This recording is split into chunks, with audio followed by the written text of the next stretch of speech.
Uhum. Tá bom.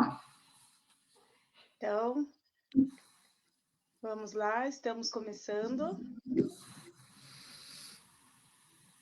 Boa noite, Andresa. Já temos pessoas assistindo, já temos cinco pessoas visualizando. Então, vamos lá. Então, boa noite a todos. Estamos aqui com a professora Suzana Pérez.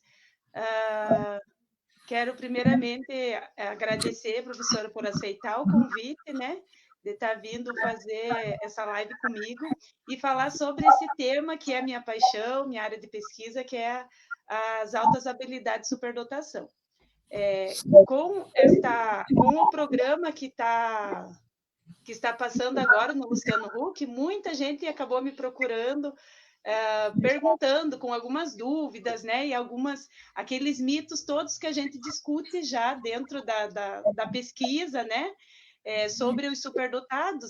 E, inclusive, a questão dos adultos. Então, foi daí que surgiu a minha ideia de fazer esse convite para a gente vir falar um pouco sobre essa questão, né, dos superdotados e dentro da vida adulta, né, porque os superdotados não são só crianças, né, eles crescem, e aonde estão esses superdotados, né, dentro da nossa sociedade. Então, eu queria agradecer mais uma vez e pedir para a professora se apresentar um pouco para o nosso público. Bom, boa noite a todos e a todas. É um prazer estar aqui, né? Eu sou também apaixonada pelo tema das altas habilidades de superdotação, né? Uma boa parte da minha vida venho pesquisando sobre isso, né? Há 25 anos 24 anos que eu aterrisei ali, digamos, e não saí mais, né? Eu fiz mestrado, doutorado, pós-doutorado, tive uma bolsa de pesquisa Fulbright o ano passado, estive trabalhando com o professor Renzulli 3 meses, né, adaptando instrumentos para jovens infratores.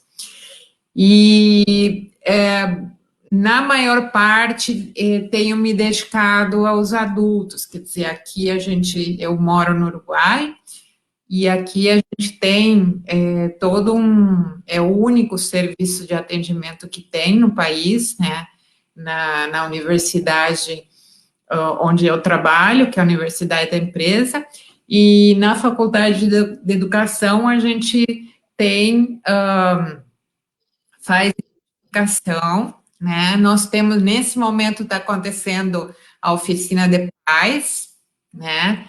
E nós temos um grupo de adultos também, né? E um grupo de pesquisa e um grupo de estudo também de mestrandos, né? Que a Simone me ajuda aí a apoiar e a coordenar, né? Exatamente. Para quem não conhece, a professora Suzana foi a minha orientadora do mestrado e foi uma honra aceitar o convite da professora e deu certo, né? Eu estava fazendo mestrado no Uruguai e fui com a ideia de fazer essa temática e nossos destinos se cruzaram, né? A professora estava indo morar para lá e acabou entrando na faculdade. Então, professora, nós podemos começar falando um pouco, então, sobre o que é a superdotação, né? Em termos gerais, para dizer que uma pessoa ela é superdotada, o que ela precisa apresentar?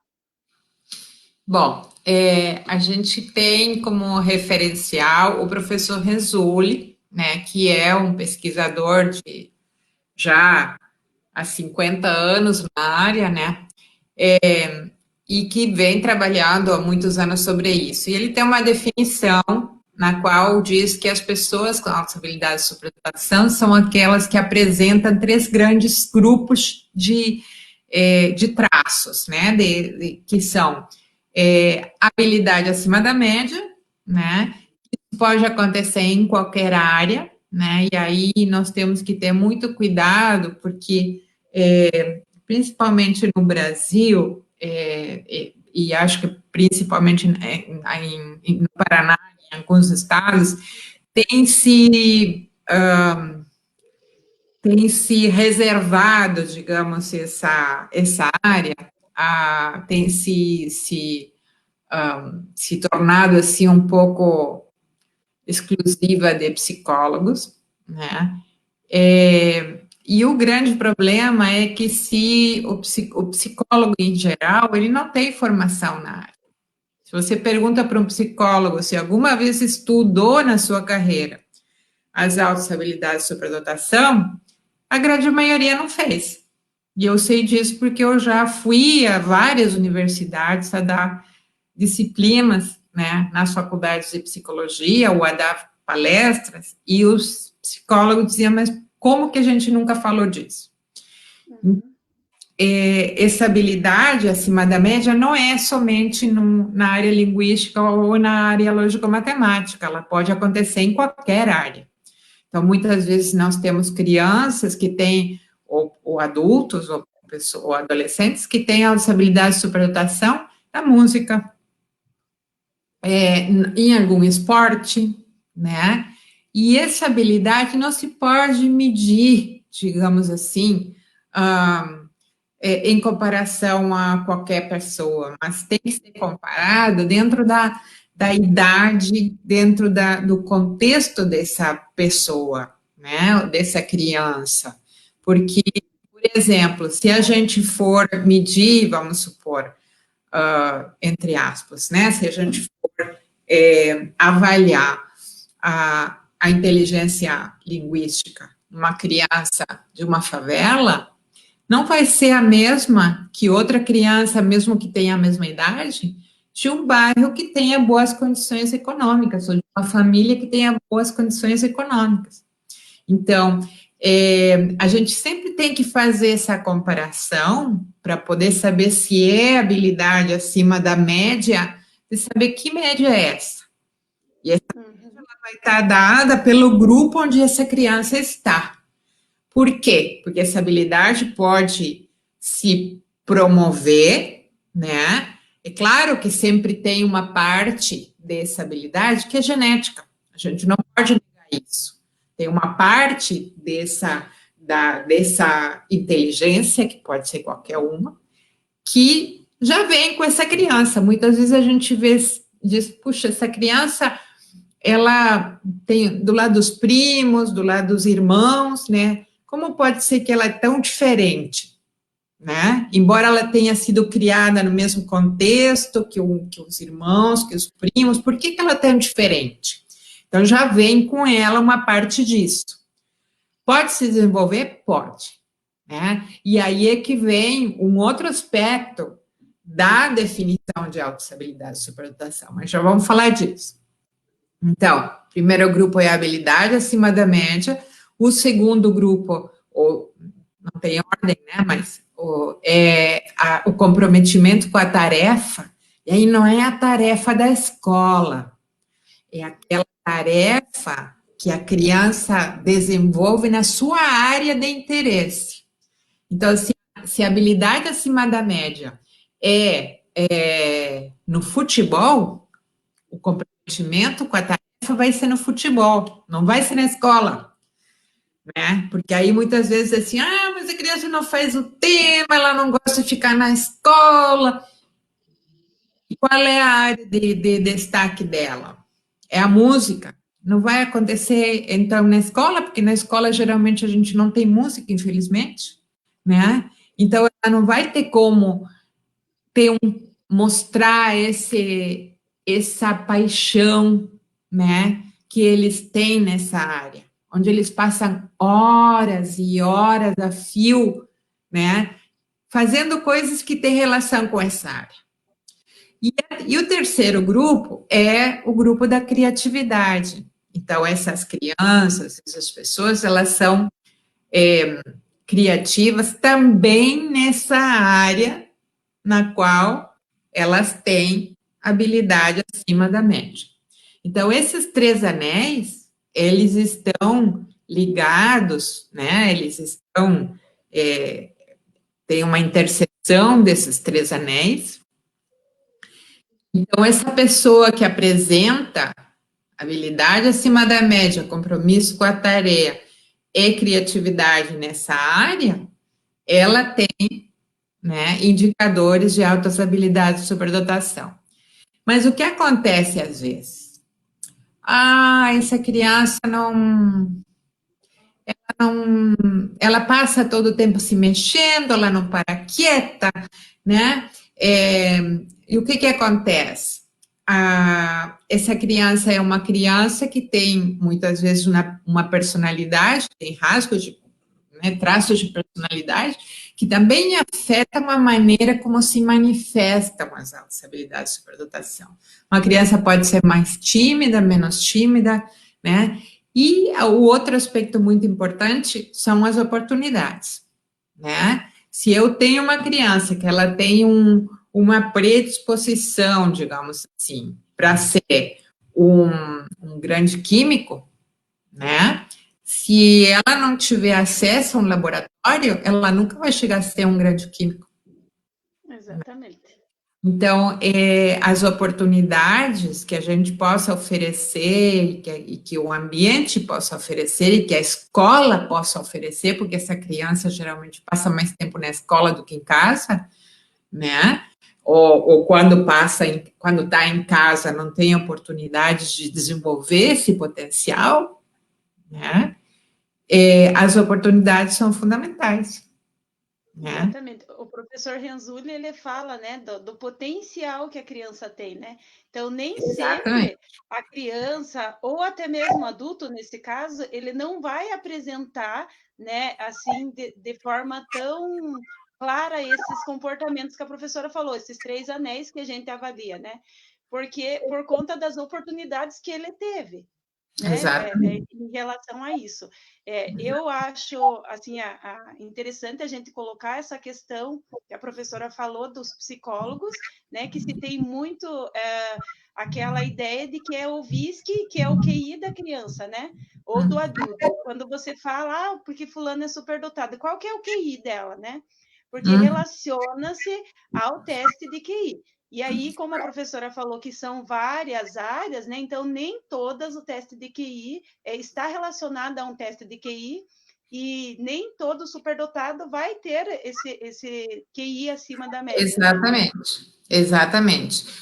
O que a gente vê, e a gente faz aqui trabalhamos muito com crianças e se trabalha muito na identificação, é, e alguns vêm com teste de QI, porque não se tinha antes um trabalho mais, digamos, integral, né? E o que às vezes a gente vê que pode ser uma criança que tem um QI elevado, mas ela não tem altas habilidades. Ou ao contrário, né? Por que que pode ter um QI elevado e não ter altas habilidades? Porque não tem compromisso com a tarefa, porque é uma criança que, por exemplo, lê muito, às vezes é até obrigada a ler, até a família ensina coisas, treina para fazer coisas. Eu vejo muito assim, às vezes, é, essas crianças que aprendem de cor, né? As cores, os números, o alfabeto isso, o alfabeto aquilo, mas é uma questão mecânica, né? Então, ela pode ter um QI mais elevado? Sim, pode, porque o teste de QI, ele avalia isso, ele avalia a velocidade a fluência verbal, ele avalia a velocidade de percepção, ele avalia o raciocínio lógico-matemático, mas somente na parte dos cálculos, né? E um pouquinho da inteligência espacial, né? Vocês lembram aquelas imagens que aparecem assim, que tem que colocar o pedacinho que falta? Bom, isso tem um pouco de lógica, né? Mas também tem a inteligência espacial, mas é muito pouco. Mas o que acontece com o músico? O que acontece com uma criança que tem altas habilidades na parte espacial, na parte corporal, sinestésica, né? Como uma atleta, Daiane dos Santos, você lembra da Daiane dos Santos? Daiane dos Sim. Santos era uma pessoa, né? É uma pessoa, né, que tem altas habilidades de superdotação e ela não foi identificada até os 12 anos, né? Era uma criança que era filha de uma merendeira de uma escola, tinha diagnóstico de TDAH, como Muitos, né? as crianças têm, equivocado, logicamente, e ela foi identificada por uma professora que passou pela pracinha, onde ela estava treinando sozinha, pelo compromisso da tarefa, né? E foi identificada ali, e foi então se deu as oportunidades dela desenvolver esse potencial. E aí veio a criatividade junto, né? Aí veio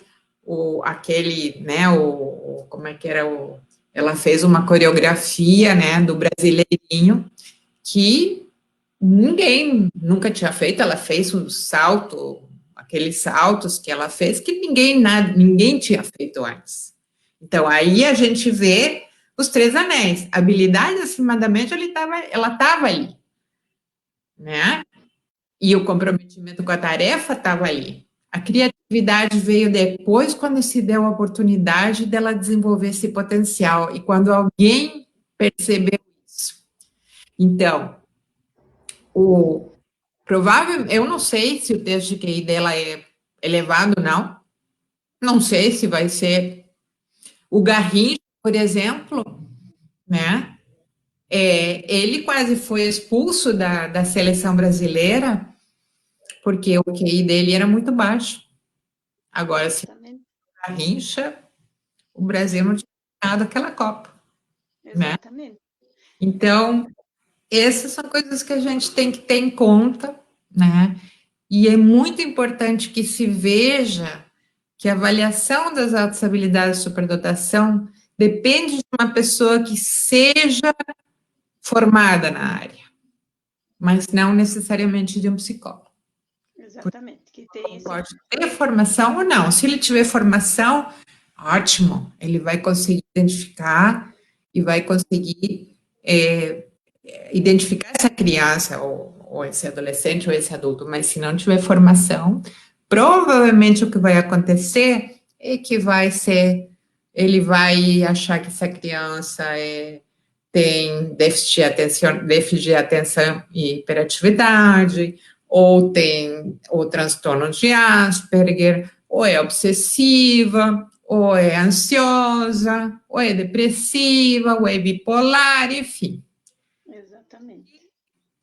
Algumas desses sintomas, né, ou principalmente o sintoma do TDAH, os sintomas do TDAH são parecidos com o comportamento da criança com as habilidades de superdotação que não tem estímulo, que não pode mostrar o que ela sabe fazer. Exatamente. Que fica inquieta, que se mexe muito, porque não interessa o que estão ensinando para ela, né? Isso estamos falando na escola, principalmente, né? Exatamente. Quando ela vai para outro lugar e está no seu ambiente, nas coisas que ela gosta, aí ela não tem TDAH. E o TDAH, ele tem que estar presente em todos os aspectos, né? Não pode ter TDAH só na escola, né? Porque E até é na hora. um transtorno que é de origem neurológico, né? Não é uma coisa que a gente possa dizer agora desenvolve aqui, mas agora nesse outro ambiente não tem, né? Porque é uma patologia. Então a gente não tem diabetes só na escola. Se a gente tem diabetes na escola, na pracinha, no trabalho, né? Onde for. Exatamente.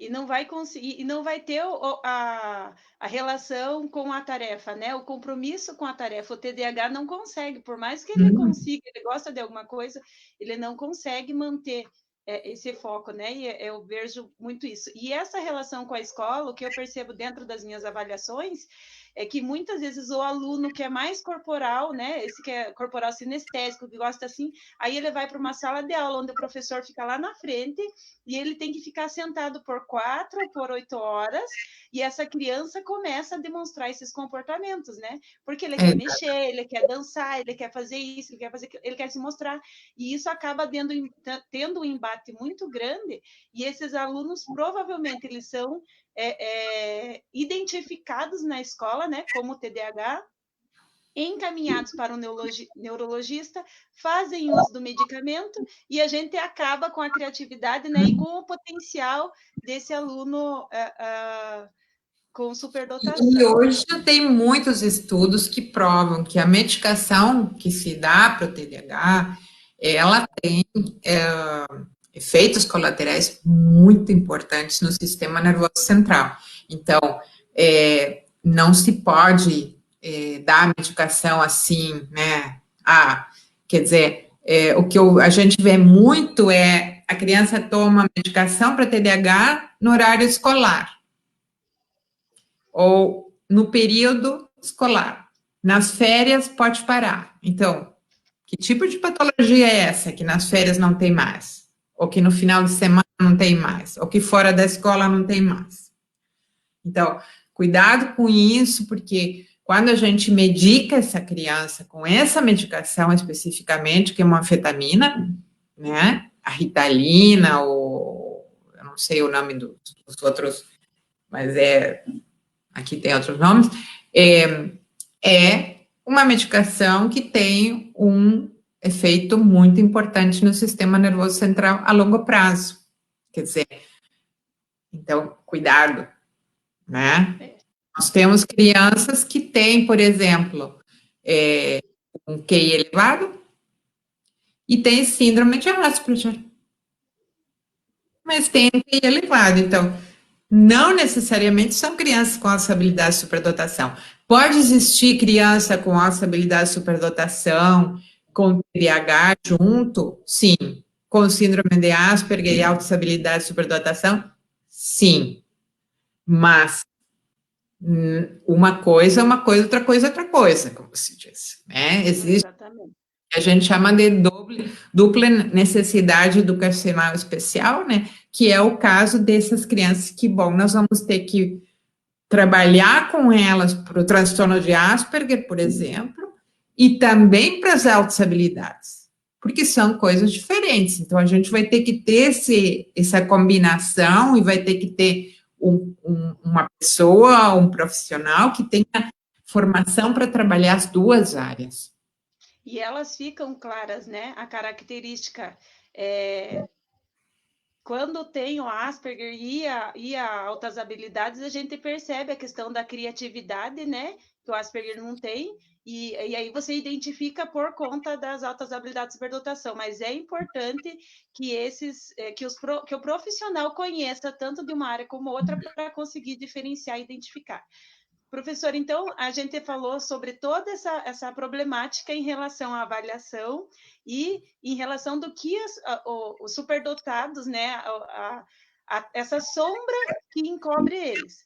E como o nosso tema é trabalhar os adultos, então, quando essas crianças sobrevivem, essas pessoas com altas habilidades de superdotação, elas sobreviveram a tudo isso, né, a essa sombra, como que elas chegam na vida adulta, né? As características seriam próximas? Como que é essa questão no adulto? Aí tem muitas características que se mantêm no adulto, quer dizer, a curiosidade, né, essa vontade de saber de tudo, de poder conhecer de outros assuntos, de estar sempre atento ao que acontece,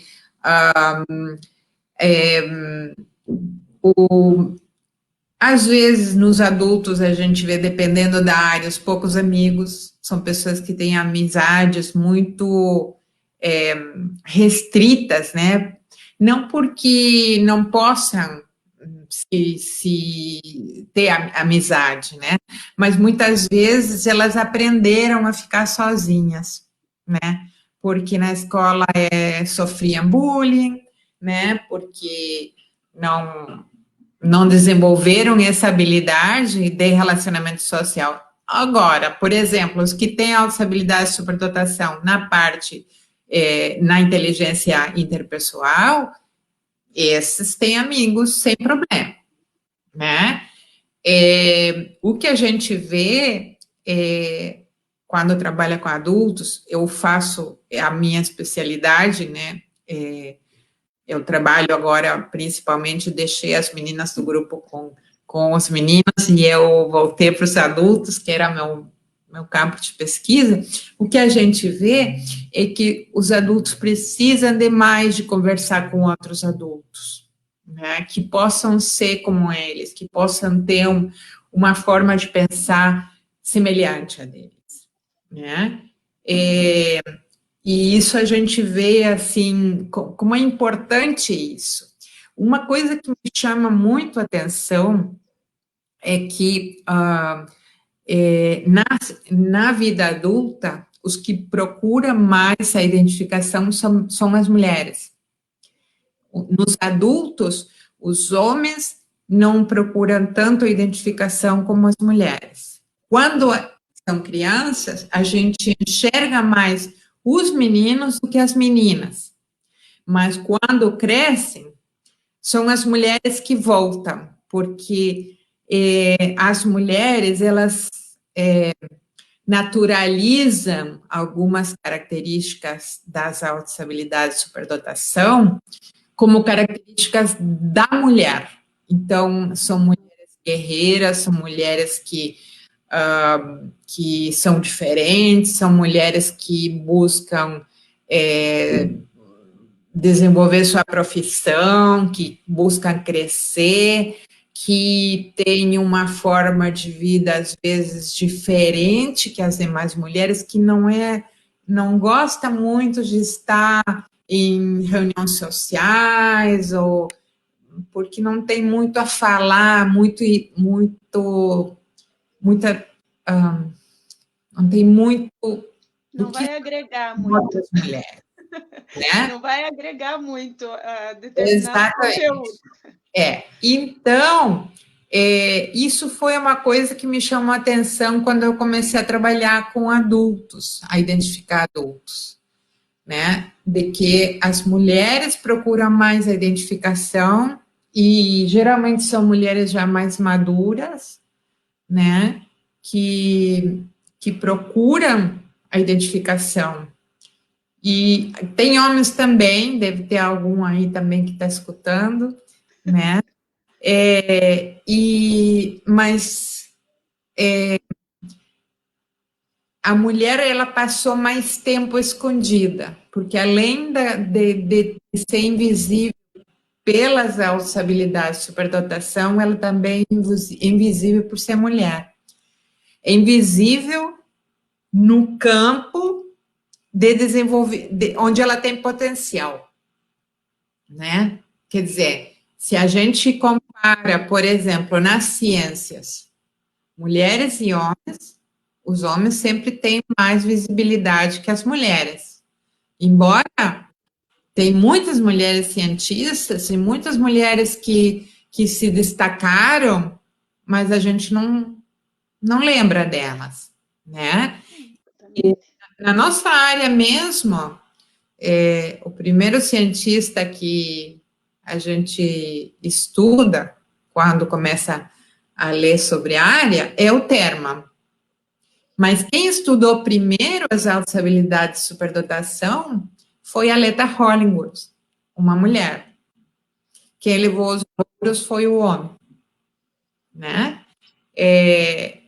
Então, isso eu acho que é uma questão que a gente tem que ter muito cuidado e que tem muito. Eu comecei a estudar os adultos porque eu achava que estudando os adultos eu ia ver o que as crianças precisavam, né? Porque eles já viveram essa vida de escola, né? Vivem essa vida de trabalho, às vezes eles trabalham em coisas que não tem nada a ver com o que eles gostam de fazer, e sofrem porque não podem desenvolver sua criatividade. Eles colocam também que uma das dificuldades são os aspectos socioemocionais, mas não é porque não possam, senão que os homens são, bom, as mulheres também, mas os homens são mais sensíveis que os outros homens. São pessoas que têm uma sensibilidade à flor da pele, né? Os adultos, estou me referindo. E isso, às vezes, não é bem visto na sociedade que é machista que nós temos, né? A mulher, muitas vezes, de repente, gosta de fazer atividades e coisas que não são comuns na sua área, e, de repente, não é bem vista por isso também. Então, eu acho que, de alguma forma, o adulto continua sofrendo uma invisibilidade que já muitas vezes como que se transforma num autobullying. É isso que eu sempre falo, só porque eu sempre falo a questão da identidade, né? Do adulto se descobrir, porque ele vai criar, ele vai, não é criar, eu acredito que ele vai entender e aceitar a sua identidade, porque eu creio assim que é uma luta constante com aquilo que eu quero fazer, com os meus pensamentos e com o mundo que me cerca e com as pessoas que me cercam, né?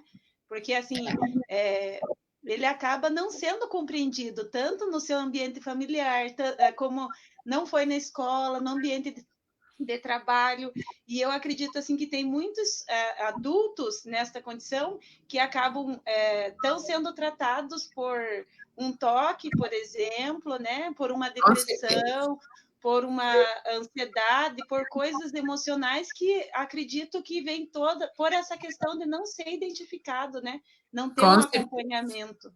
Com certeza. O tema da depressão, do transtorno de humor é muito frequente nos adultos, né? Quer dizer, muitas vezes eles chegam, né, e me conta assim, porque eu fiz terapia há muito tempo, e aí eu fui tratada por uma depressão, ou muitas vezes até sofreram depressão. Mas essa depressão não é uma decorrência das habilidades de superdotação. Ela vem porque o ambiente trata elas assim, né? Então, puxa, se eu não posso fazer nada do que eu gosto, eu tenho que me esconder. Eu não posso falar o que eu acho, porque as pessoas não entendem o que eu digo. Muitas vezes eles se acham, alguns deles se acham egoístas porque não conseguem ter uma relação, né, principalmente, assim, que tem dificuldade porque diz assim, eu não encontro uma pessoa para me relacionar, né, numa relação de casal, né, porque é muito difícil, né, é muito difícil encontrar uma pessoa, e é difícil encontrar justamente porque eles continuam invisíveis, porque eles continuam escondidos, né? No trabalho, então, ter que fazer uma coisa que não tem nada a ver com o que eles gostam de fazer, né? E ter que reprimir a criatividade. Isso é muito doloroso, né? Então, as primeiras,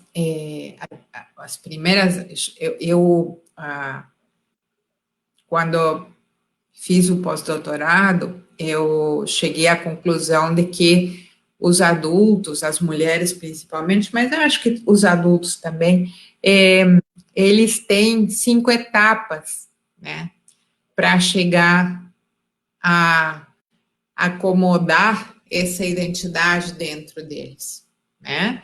Porque as altas habilidades de superdotação são uma identidade, sim, que é diferente, né? E é necessário acomodar essa identidade dentro da gente. Quer dizer, é como a gente tem uma identidade como mulher, como um homem, como profissional, como mãe, como pai, como filho, né? Mas também tem essa identidade como pessoa com auxiliabilidade e superdotação. Então, o primeiro processo é de negação. Não, eu não tenho auxiliabilidade. Não, isso aí depois é uma etapa de ambiguidade. Será que... não, mas não é, né? Eu lembro muito de uma pessoa que deve estar aí assistindo, que era uma pessoa que era uma mulher, que eu identifiquei, e então uma das perguntas que eu fazia nas entrevistas era: quando você foi identificada, o que você sentiu? E ela dizia: não, eu não fui identificada. E eu disse: sim, você foi identificada porque eu identifiquei. Então, agora responda de novo, porque...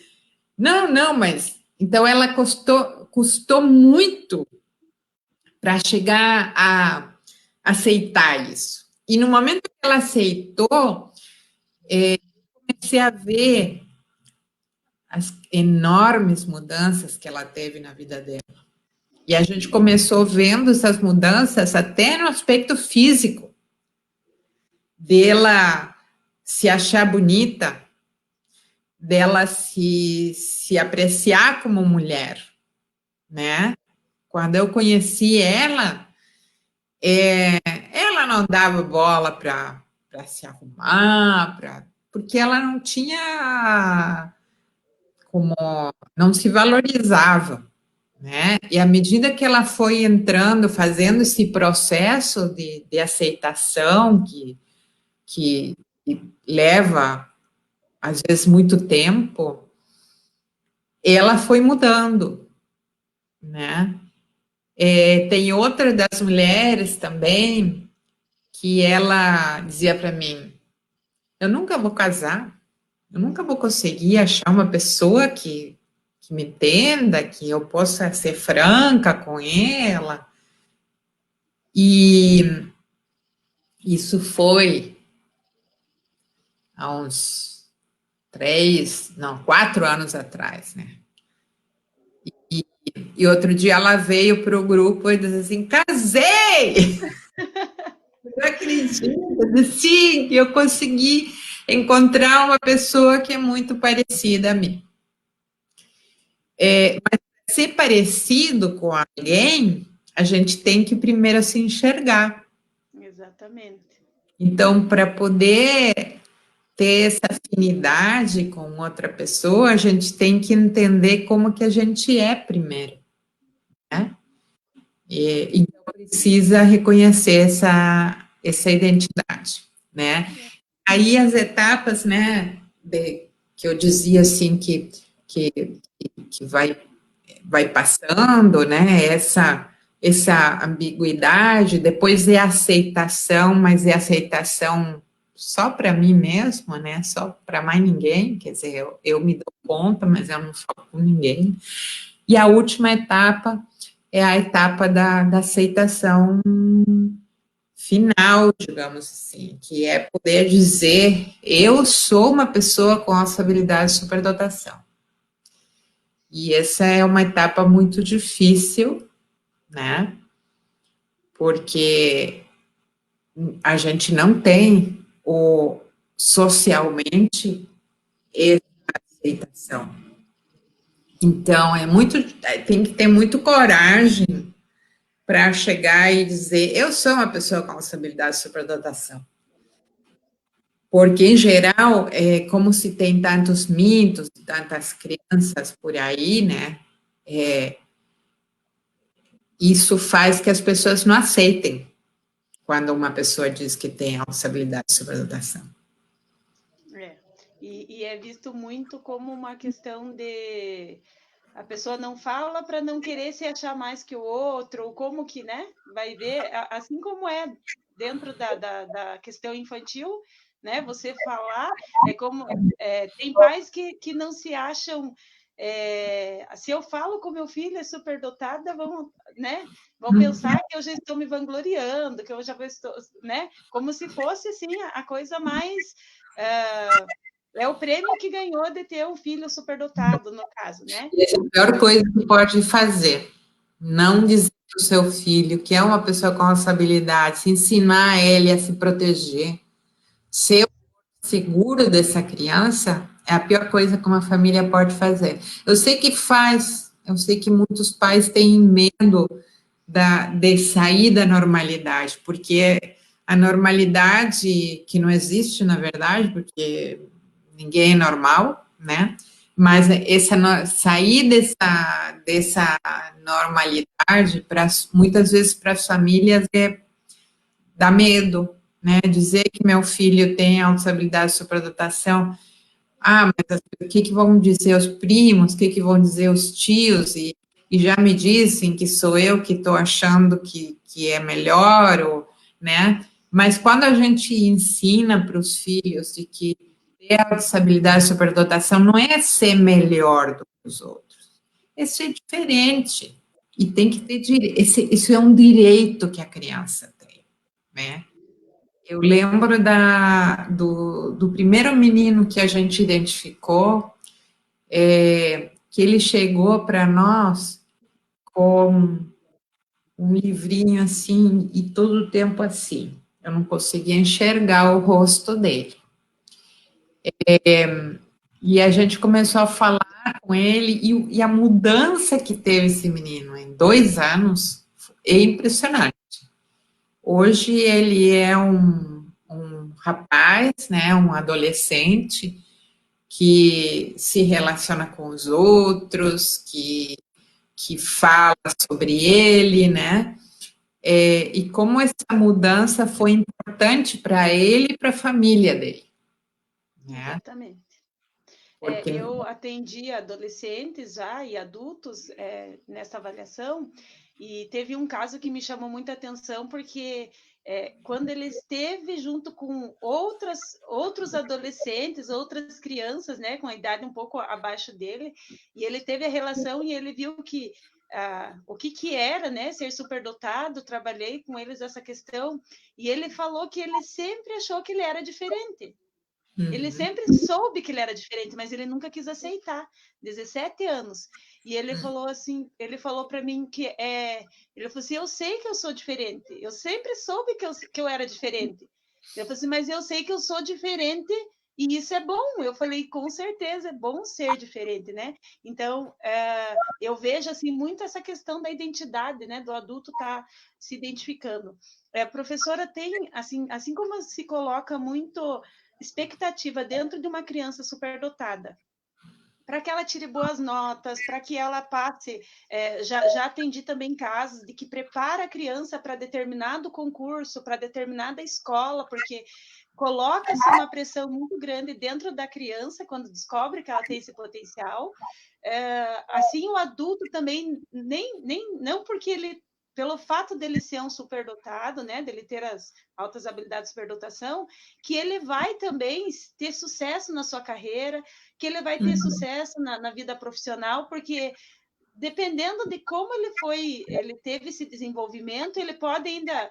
Eu lembro que teve, acho que foi a Paula que fez uma tese sobre adultos e que ela falava que teve alguns que começavam várias profissões e acabavam não terminando nenhuma, né? Eu queria que a professora falasse um pouco sobre essa questão também, assim, que não significa que é superdotado porque ele tem uma carreira brilhante ou chegou, né, num patamar que queria. Isso é um pouco assim, que já vem, né? Por isso eu fiquei muito chateada com esse programa que teve como é que chama? Do Luciano Huck? Porque a ideia que se passa é que essas crianças vão ser assim, os gênios, né? E os gênios são pessoas que já morreram para começar, né? Uhum. os Einsteins da vida, as pessoas que são reconhecidas como gênios pela humanidade, já morreram. Uma criança não pode ser gênio, porque para ser gênio, a gente tem que dominar muito bem uma área específica. Isso leva muitos anos.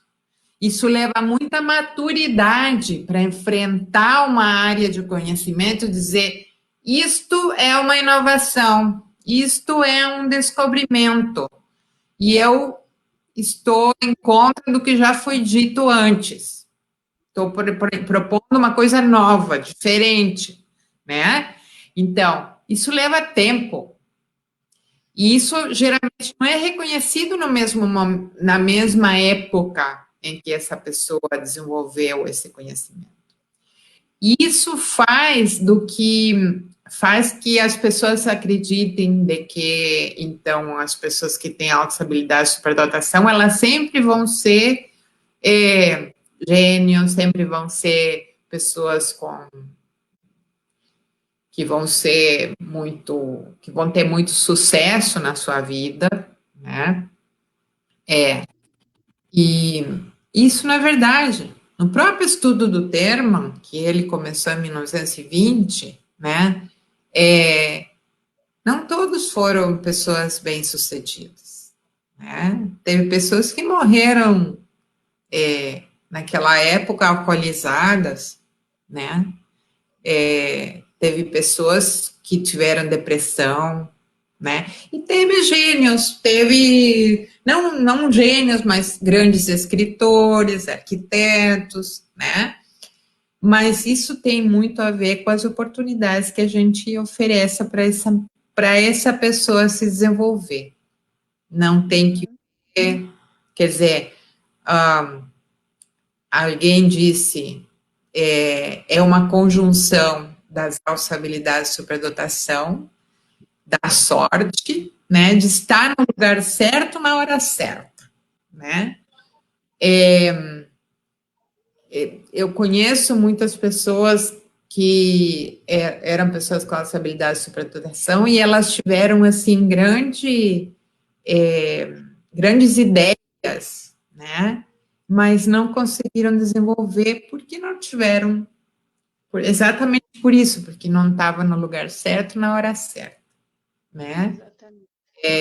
E também a gente vê pessoas com altas habilidades de superdotação que são bêbados, se drogam, porque não têm o suporte que precisam ter para poder mostrar seu potencial, né?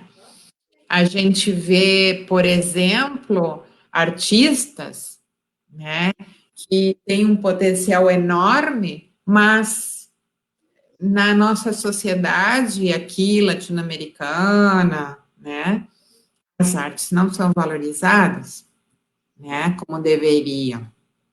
Então, muitas vezes as pessoas vão para outros países onde as artes são mais valorizadas e acabam trabalhando de garçom, Vocês lembram aquele filme Gênio Indomável, né?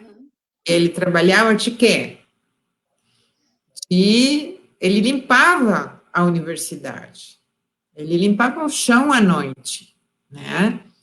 E era realmente uma pessoa que tinha um talento enorme na matemática, que chegou a descobrir um problema que ninguém em toda a história de Harvard tinha conseguido, não sei se foi Harvard, não me lembro, tinha conseguido resolver. E ele resolveu assim, à noite, enquanto limpava o piso da universidade. Mas essa pessoa tinha sido, né, no filme a gente vê o menino, que ele tinha sido uma pessoa abusada, muito abusada desde pequeno, com uma família muito complicada, vivendo num bairro muito carente, né? Então ele não chegou a se desenvolver, não chegou a poder desenvolver esse potencial, né? Então, não é altas habilidades, superdotação não é sinônimo de sucesso, né? Exatamente. Professora, tem aqui uns comentários, o pessoal de Manaus está falando aqui, a Érica, estão trabalhando, eles já trabalham lá com altas habilidades, falando da contextualização. E a Érica faz uma pergunta também, que quando a criança ou adolescente se sobressai nos 3 anéis do Renzulli, e quando a criança ou adolescente se sobressai nos 3 anéis? A professora está vendo? Não tem altas habilidades, superdotação, né? Talvez até essa diferença, né, do termo altas habilidades e superdotação, né? A hora alguns Bom, falam. aí tem algumas pessoas que dizem assim, não, ela tem altas habilidades, mas não é superdotada, né? Da onde que vem o termo? E aí é importante explicar. Em 2003 se fundou o Conselho Brasileiro para Superdotação. Eu fui uma das fundadoras e naquela época, um pouquinho antes, em 2002, a gente começou a pensar que termo que ia usar. Naquela época, eu morava no Rio Grande do Sul, e no Rio Grande do Sul a gente gostava de falar mais de altas habilidades, porque superdotação era um termo assim que batia de frente, né? E as pessoas não gostavam desse termo. Mais para o centro do país se usava superdotação. Tinha outras pessoas que usavam talento, né? E aí,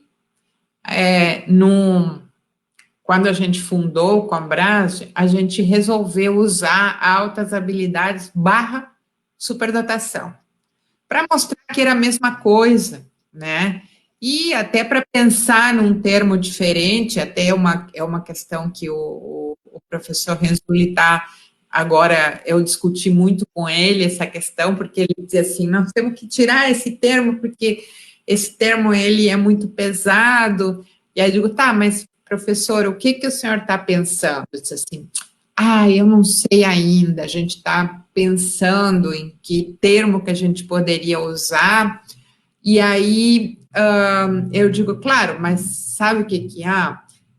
Se a gente não identifica essa pessoa, né, a gente não vai trabalhar. Nos Estados Unidos é diferente, porque todas as crianças que vão à escola fazem avaliação e tem programas em todas as escolas, então é diferente, é outra realidade. Agora, se a gente não identifica, a gente não atende, a gente não enxerga, né? Então, essa foi uma discussão que a gente teve, assim, quase durante os 3 meses que eu tive lá, né? Porque ele é uma pessoa amada, assim, extremamente acessível, né? E a gente sentava e conversava muito tempo sobre isso, né? Porque ele dizia assim que lá a gente teria que mudar, mas ele entendia meu ponto de vista, né? De que tem que identificar, nós temos que identificar. Mas aí, continuando a história, em 2014, a gente teve um encontro da Federação Ibero-Americana, e nós tínhamos em Foz do Iguaçu, e nós tivemos nesse evento 11 países da Iberoamérica, né, representantes de 11 países, então a gente fez um documento dizendo que o termo que deveria ser usado era esse, altas habilidades barra superdotação.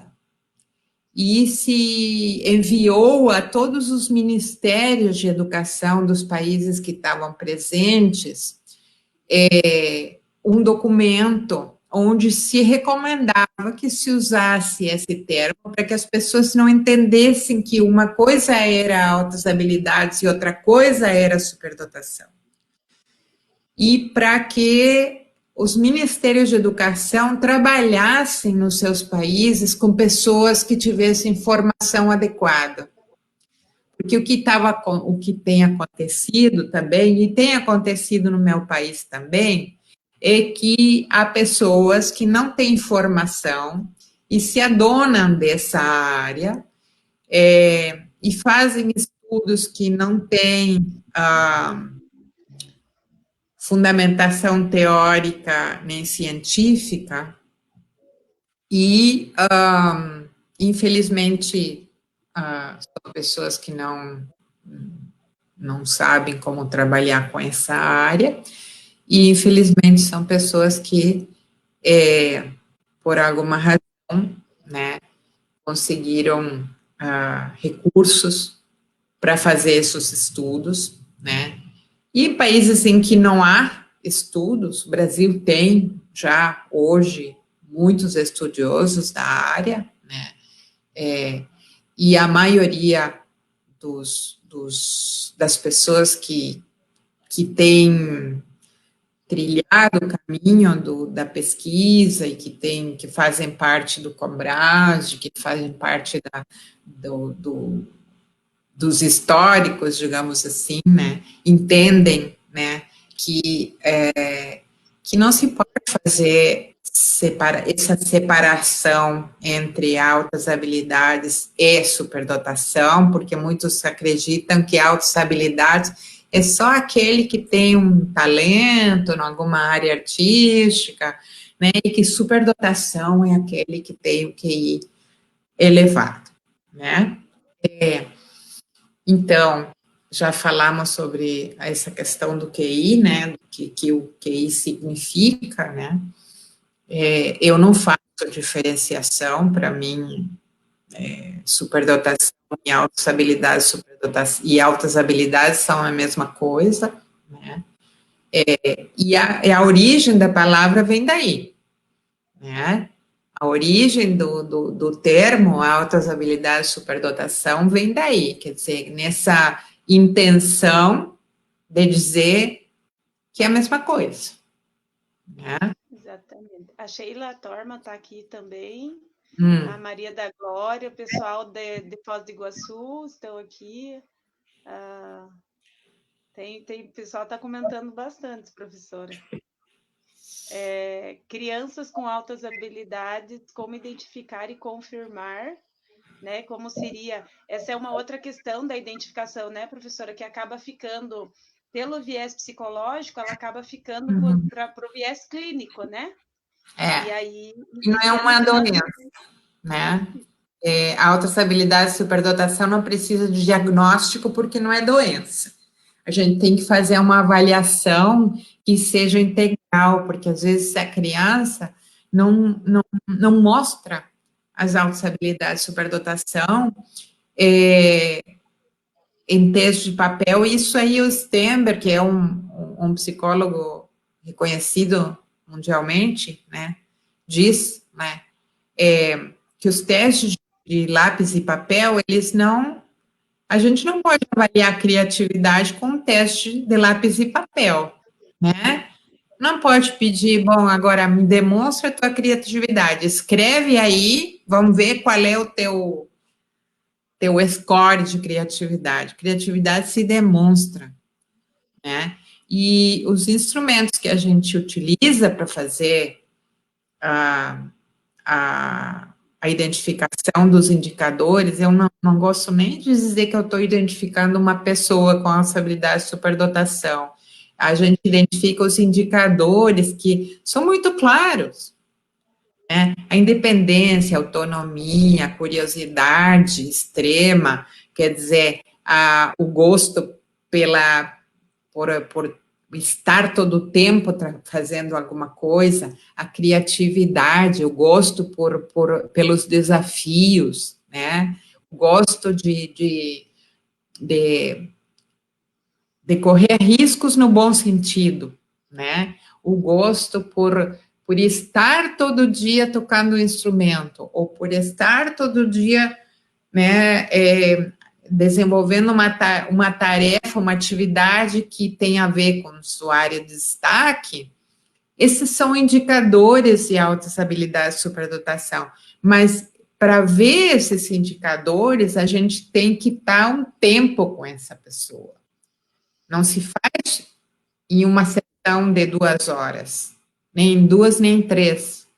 A gente tem que confirmar esses indicadores com a família, com o professor dessa criança, se já está indo à escola, ou com o professor da onde ela for, na área que ela gosta.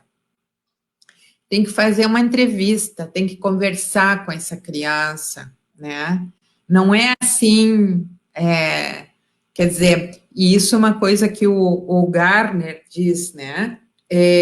Como que a gente pode avaliar, né, uma criança e dizer assim, bom, até 129, né, se tem menos de 129, não é superdotada, se tem mais de 129, não é? Aí essa criança está com uma gripe, né, e esse dia ela não chegou no 120, no 130, ela ficou no 129. Aí no dia seguinte, que ela estava melhorzinha, ela fez o teste e deu 136.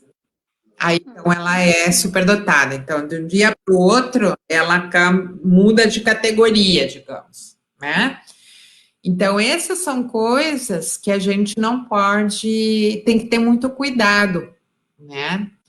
Até porque dá um papelzinho que diga que essa criança é superdotada, o que que adianta se a gente não faz nada por ela, né? Então, o professor Renzulli, é por isso que ele tem, inclusive, escrito muito sobre isso, e a doutora Celi Reis também, né, de que não adianta você simplesmente dizer que essa criança, ou seja, o QI não define nada. Eu posso dizer, essa criança tem 150 de QI. E aí, dei o papelzinho assinado. E aí, o que que eu fiz por ela? Quais são as oportunidades que eu dei para essa criança desenvolver esse potencial, né? Ou será que esse QI só me garante que essa criança tem altas habilidades de superdotação? A professora Sheila, que está aí, sabe muito bem, porque ela trabalha com crianças com transtorno de Asperger, que tem QIs muito elevados, né? Crianças que mesmo tendo só o transtorno de Asperger, tinham um QI muito elevado, né? E tem aí as meninas lá do grupo de estudo da UDE, né? Que sabem, né? A Josiane, a Marceli, que trabalham com isso todo dia e que sabem, né? De que não é só por aí que a gente identifica e que muitas vezes a criança pode ter nas funções executivas, ela pode ter um transtorno nas funções executivas, por quê? Porque as funções executivas é o que a gente precisa para manter a atenção em aula. Não é? E às vezes, mas é um dos elementos avaliados quando a gente aplica testes de inteligência. Então, a função executiva está lá embaixo. Não tem altas habilidades superdotadas. Não é superdotado porque nas funções executivas deu muito baixo. E as funções executivas está relacionada ao TDAH também, né, professor? Que normalmente o TDAH tem a função executiva rebaixada. Outra questão também dentro do QI é eles têm um pensamento divergente, né? E também eles podem ter uma lógica, uma compreensão diferente. Eu já percebi, eu não sou psicóloga, mas dentro da minha avaliação tem instrumentos que a gente percebe a gente consegue perceber a lógica diferente que eles têm para solucionar problemas.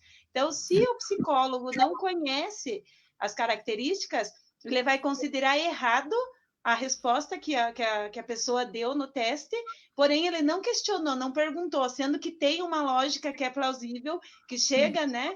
E você percebe, mas não é a lógica esperada pelo teste, até porque são pessoas que pensam diferente, né? Quando a criança que é do tipo produtivo-criativa, ela tem respostas que não são as respostas esperadas, porque ela tem muito mais desenvolvido o pensamento divergente que o convergente. E as pessoas, e o teste de QI, ele exige pensamento convergente, exige uma resposta única como correta. Então, muitas vezes, essa criança, ela é produtiva criativa e não vai dar no teste. Não dá, porque ela tem uma resposta totalmente fora da casinha, como a gente diz, né? Ela pensa fora da caixa, então, e o teste está dentro da caixa, né? Uhum. Ela não vai dar certo e não vai, o score vai ser lá embaixo, né? E isso é muito muito comum assim que acontece. É muito Exatamente. comum que aconteça. Por isso nós temos um número tão baixo, né? E esses superdotados estão tão invisíveis por conta desta forma de avaliação que é a premissa tem que ser, né? A forma de identificar. O Leandro Matos colocou aqui também, a professora citou que são 5 etapas, porém foram apontadas apenas 4: negação, ambiguidade, aceitação individual e aceitação pública. Poderia, por favor, apontar a quinta? Deixa eu ver se eu lembro agora. Bom, a negação é a primeira, a segunda é a da essa ambiguidade, sei que eu não lembro agora qual é o nome delas, eu não lembro direitinho, mas se Aceitação no individual. privado eu passo para você o material Uhum. das etapas, né? E como elas ocorrem. Na verdade, essa pandemia me tem um pouco um pouco desmemoriada também. A Eliane Titon está assistindo também, a professora está aqui comentando com a gente, a Andressa Belota está aqui Queridas, também. Estamos aqui, são missionários pela lutadoras da caridade. área também, né? São essas pessoas que A Nayara fazem. Rocha, ela está perguntando e se a escola não fornecer relatório? O que fazer? O que acontece? A escola é obrigada a fornecer, quer dizer, quem tem que fazer a avaliação é a escola. Na verdade, a política não mudou ainda, né? A Política Nacional de Educação Especial, ela ela tem dois documentos importantes. Tem um documento que é muito importante, que é a nota técnica número. Uau!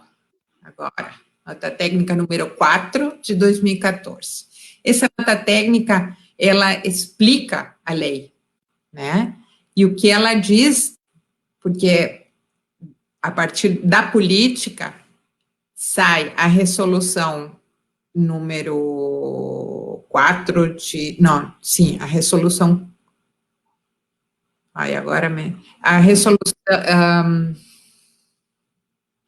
A resolução é de 2009, que não me lembro o número agora, mas é a resolução que define a operacionalização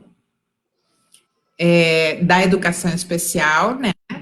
E, então, ela define as atribuições do professor da sala de recurso multifuncional. A sala de recursos, ela tem uma pessoa que, teoricamente, tem que ter formação na área, e é ela que tem que definir as necessidades educacionais específicas dessa criança, de todas, tanto da deficiência, quanto das habilidades de superdotação. Então, a escola não pode deixar, e isso está na nota 4, né, que a escola, ela tem que encaminhar para a sala de recursos e o professor da sala de recursos tem que fazer a avaliação. Então, a escola não pode mandar a família buscar um psicólogo, porque não é psicólogo que faz a identificação, não está escrito em lugar nenhum, né?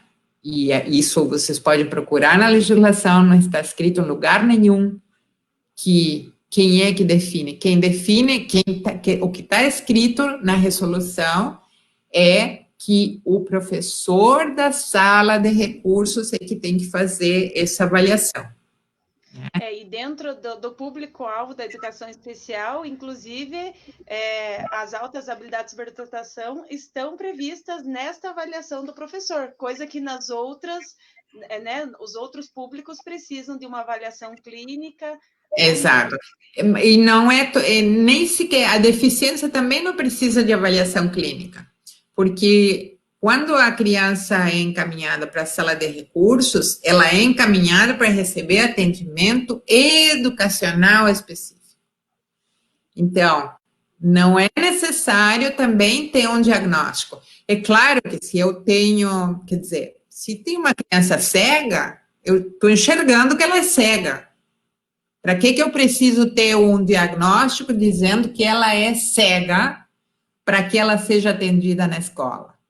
Ela pode precisar de diagnóstico para receber o BPC, né, o benefício de prestação continuada, ela pode ter que ter esse diagnóstico para ter passagem escolar gratuita, mas não para receber atendimento educacional especializado.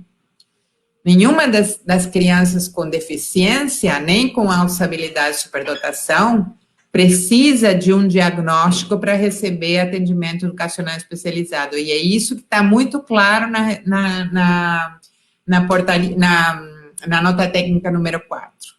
Isso constitui uma discriminação e constitui isso está violando o direito da criança à educação, porque a educação especial é parte da educação.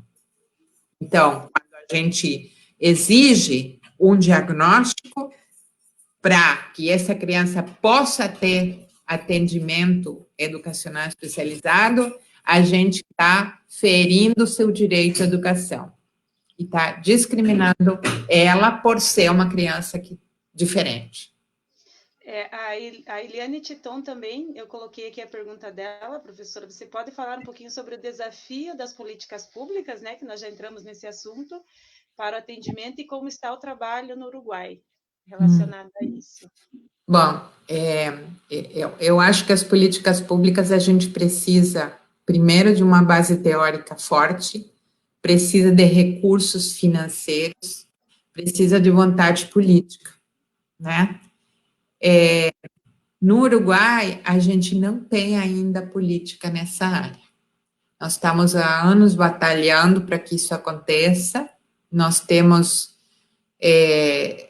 começamos aqui, a Karen Bendelman, que é a minha colega e integrante do grupo também, começou com a professora Shirley Siri, começaram a fazer formação no Ministério da Educação e desde aquela época, estou falando 2016, e acho que até antes, 2014, já se começou a pressionar para que houvesse uma política pública.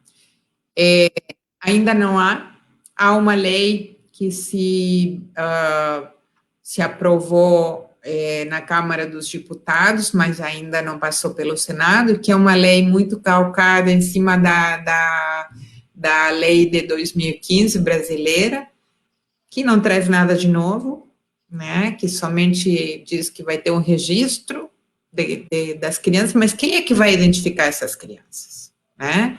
É como a lei aqui que altera a LDB de 2015, que diz que, então, vai se criar um registro nacional das pessoas com essa habilidade, com superdotados, eu acho que não fala em altas habilidades, fala em altas habilidades ou superdotação, que é o grande problema, né? Quer dizer, ter dois nomes para a mesma pessoa, e não se diz o que é, porque em nenhum lugar está escrito o que é altas habilidades ou o que é superdotação. Então, se já tinha dificuldade de ter uma política pública, né, porque isso envolvia, em primeiro lugar, a formação docente, né, a formação dos professores, quer dizer, se não tem um professor que entenda sobre o tema, que conheça as características, como é que ele vai identificar? E quem que vai identificar se não? Né? Então, se é uma política educacional, essa política tem que começar pela formação dos professores, para poder identificar e atender. Uma política tem que ter essas duas pernas, quer dizer, não é só identificar, tem que atender educacionalmente, né? E tem que ter claro quem é essa pessoa. E nós não temos na legislação brasileira, em nenhum lugar, uma definição clara, né? Quer dizer, a definição da política de 2008, ela é muito ambígua. Ela pega um pedaço de uma definição dos Estados Unidos, que foi a primeira definição, né, de superdotação de 1972, e ela junta com um pouco da definição do Renzulli, né, pega a criatividade, pega o compromisso com a tarefa, mas em nenhum lugar se define, né? Então, como é que eu vou desenvolver uma política pública se eu não sei para quem é, né? Eu sei quem é um cego, eu sei quem é um surdo, eu sei quem é uma pessoa com deficiência física, né? Porque está na cara, eu não preciso definir essas pessoas, né? Mas, no caso das altas habilidades de superdotação, eu preciso definir. Eu sei que para atender uma pessoa cega, eu tenho que ter, né? E a gente tem muitos recursos para as pessoas cegas, para as pessoas surdas, né? Elas próprias se defendem, elas próprias exigem seus direitos, mas não acontece o mesmo com as altas habilidades de superdotação, porque a gente tem, essas pessoas, elas têm medo de falar, elas têm vergonha de falar, então elas não defendem seus direitos. E isso, né, as políticas públicas em geral, quando falam de educação especial, se falam das altas habilidades, substituem pessoas com deficiência por pessoas com deficiência e altas habilidades de superdotação. Mas, na verdade, o foco dessas políticas sempre foi a deficiência. E continua sendo, não a formação na nossa área, né? A formação é sempre para deficiência. Esses dias eu estava arrumando aí meus livros e eu estava vendo a quantidade de material que tem do Ministério de Educação, né, em relação às deficiências. E o pouquíssimo que tem em relação às altas habilidades de superdotação. Então, se a gente continuar incentivando os mitos, se a gente não formar os docentes, se a gente continuar sem base teórica, né, adequada, nós não vamos ter uma política adequada, né?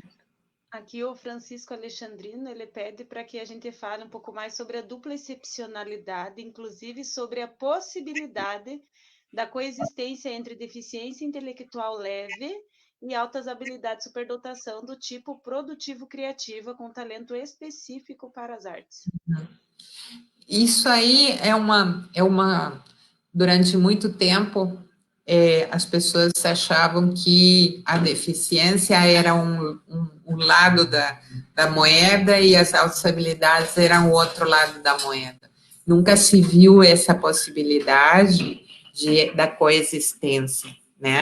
Agora, se a gente olha as pessoas, por exemplo, os pintores com a boca, são pessoas que têm deficiência física severa, né, que não podem se movimentar e, entretanto, fazem pinturas maravilhosas, né?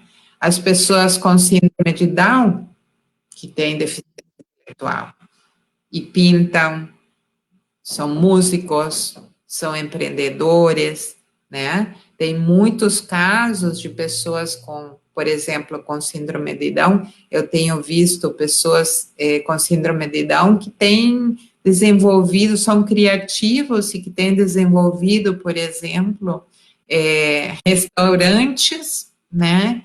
Eu não sei, eu li agora há pouco tempo, um restaurante onde a gente, para entrar, precisa dar um abraço, né? Porque as pessoas com síndrome, com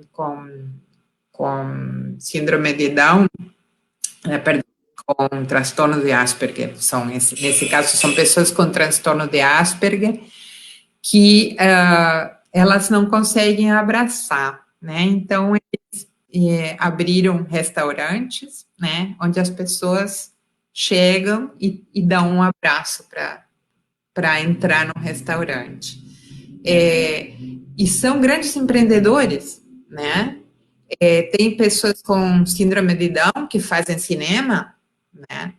Que fazem artes, que fazem música, que têm bandas, né? Então, essa ideia dos dois lados da moeda, dos dois lados da curva, né?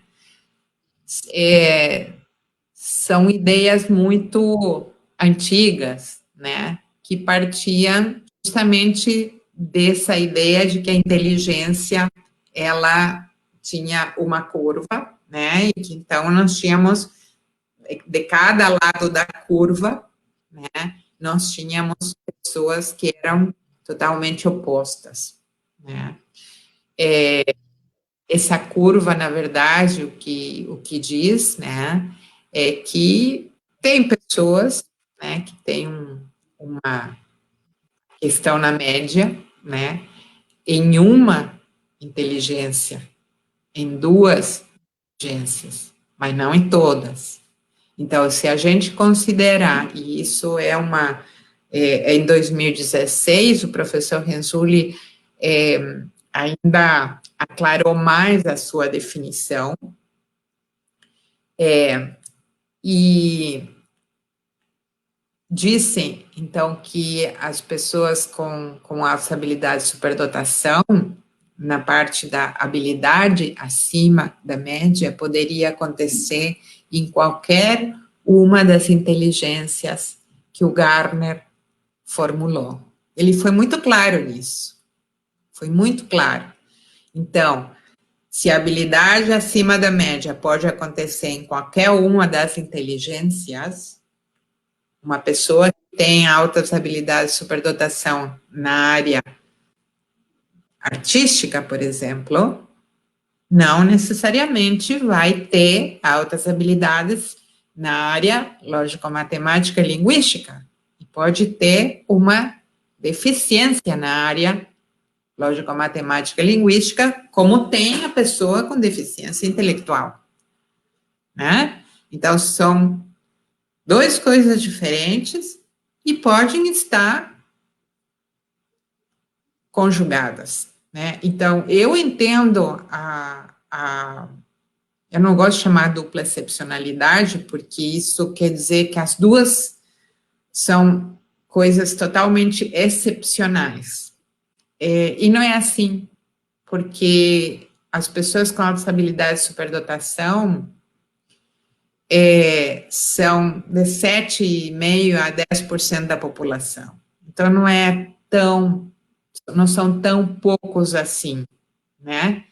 Eu gosto de chamar de excepcional, até porque essa ideia de excepcionalidade leva a pensar de que as pessoas são raras, são uma coisa de outro mundo. E eu não entendo dessa maneira. Então, eu posso chamar de dupla necessidade educacional especial. E entendo que pode acontecer da pessoa, sim, que tem uma deficiência intelectual, ter altas habilidades em uma área que não seja a intelectual, né? Porque a gente associa intelectual, né, com inteligência lógico-matemática e linguística. Eu entendo intelectual como relativo à inteligência, a qualquer uma delas. Exatamente. Professora, aqui tem algumas perguntas que elas acabam sendo assim parecidas. Então, a Larissa pergunta o que fazer quando a escola não dá suporte. E aí teve mais, né? Como identificar quando não há investimento em capacitação para isso. E aí a Sheila fala nesse sentido, deixa eu colocar aqui. Nesse sentido, o papel das associações se faz de grande importância, e ela pede para a professora falar sobre as associações, né, que eu acredito que está relacionada a esta questão da identificação também está auxiliando e atendendo, né? Bom, por um lado, assim, quando a escola não dá suporte, Ministério Público, a lei existe. A lei define que essa criança tem que ser atendida. Agora, se ninguém reclama, a lei não se cumpre. Então, e aí a importância das associações também, né? Quer dizer, por que as pessoas com deficiência têm tanta força no país? Porque há associações fortes, porque há os pais dessas crianças, dessas pessoas, né, defendendo seus direitos. No caso das altas habilidades de superdotação, nós temos uma associação no Sul, no Rio Grande do Sul, acho que tem outra em São Paulo, no Paraná também tem, se não me equivoco, em Londrina, mas é a sociedade organizada que tem que reclamar os direitos, né? Os pais têm que chegar para essas associações e têm que lutar pelos direitos dos seus filhos e tem que exigir que a lei seja cumprida, né? Porque muitas vezes a gente não faz isso por medo de represálias, que às vezes tem, eu não digo que não tenha, por isso que é importante se unir a outros pais, né? Que possam juntos, então, defender esses direitos, né? Exigir a identificação, exigir o atendimento educacional especializado, né? Exatamente. Aqui a Maristela Trentini está perguntando se existe algum estudo sobre altas habilidades em adultos que são moradores de rua. Interessante, não conheço. Interessante. É um tema interessante, Maristela, ó. É. Bem interessante. Não Eu conheço já, a ainda. professora sabe que eu já pensei, né, para o doutorado nessa questão da superdotação, das altas habilidades de superdotação em menores infratores, né, que é um tema assim que me chama bastante atenção e que eu acredito, né, que é uma coisa que leva a toda essa falta de atendimento da escola, né, de desenvolvimento do potencial e que acaba, muitas vezes, essas pessoas acabam também usando esse potencial da maneira errada e contra, não a favor da sociedade, mas contra a sociedade, né? Bom, esse foi o foco da minha pesquisa na Bolsa Fulbright. O que eu fiz foi adaptar os instrumentos para jovens infratores. Então, eu tive a oportunidade também de aplicar esses instrumentos lá num centro de detenção, em 3 centros de detenção aqui no Uruguai e lá em Hartford, nos Estados Unidos, em outro centro de detenção, e tem uma estudante do Canadá que imagino que quando terminar essa pandemia, né, que vai aplicar esse instrumento também lá. E o que eu vi, assim, era que alguns dos indicadores que a gente vê nas pessoas que não são infratoras, né, também são diferentes nos jovens infratores, né? São diferentes e a gente precisa ter cuidado quando avalia a esses jovens infratores, né? É um interessante, o professor Rezuli ficou bem, elogiou muito, porque não tinha se feito ainda no mundo nenhum estudo nesse sentido, e eu acho que nas pessoas, nos moradores de rua, seria também um tema bem interessante, Maricela. No YouTube tem vários vídeos do filósofo da rua, não sei se a professora já conhece, que assim, Não. ele tem muitas características de superdotação, né? Das altas habilidades de superdotação também bem interessante. E assim como a gente fala da parcela da população que tem, provavelmente nós tenhamos também. A Andressa está contando que tem uma pesquisa, né, sobre esse tema em Manaus. Menores infratores. Professor, eu acho que é isso. A Edila falou que assistiu minha apresentação no Uruguai. Obrigada. Graças a Deus, concluída com sucesso, né, professora? Professora, então, eu quero agradecer pela oportunidade de estar aqui falando um pouquinho, né? A minha proposta é em trazer especialistas, até eu coloquei a live dos especialistas, é da gente poder estar trazendo, né? O conhecimento científico, teórico, né? Para a população. Faço no Facebook porque eu acredito muito assim que o conhecimento ele tem que ser acessível a todos, né? Muitas vezes é discutido somente na academia, né? Fica só entre os pesquisadores e discutindo. Exatamente. E aí quando o pessoal reclama, né? Que a gente vê muito essa reclamação do que o pessoal só tem aquele conhecimento vulgar ou conhecimento, né? Que não está voltado para a educação, mas se você não oferece, né? Esse conhecimento mais teórico, mais científico, fica mais difícil da pessoa ter acesso. Não pode Então, ficar dentro da academia, né? Quer dizer, se a gente muda, a universidade tem a função, né? Seus três pilares são a produção do conhecimento, né? Mas um dos pilares muito a pesquisa, né? E um dos pilares muito importantes, né? A vinculação com o meio, né? Quer dizer, elevar o trabalho, elevar a produção para que ela tenha utilidade, né? Para que ela possa ser utilizada, né? Também fora das paredes da universidade. Exatamente. Né? Isso é muito então, importante. Muito obrigada, professora, mais uma vez. Obrigada pelo pessoal que esteve acompanhando, né, a nossa live. E eu encerro por aqui, depois vai ficar disponível, fica gravado, né? Para quem quiser compartilhar. Aí depois, se quiser, já você tem os contatos ao Leandro ali, que perguntou as etapas, me manda para a Simone, que a Simone me repassa e eu mando para você. Assim, porque eu não me lembro exatamente dos nomes exatos, mas eu lhe passo.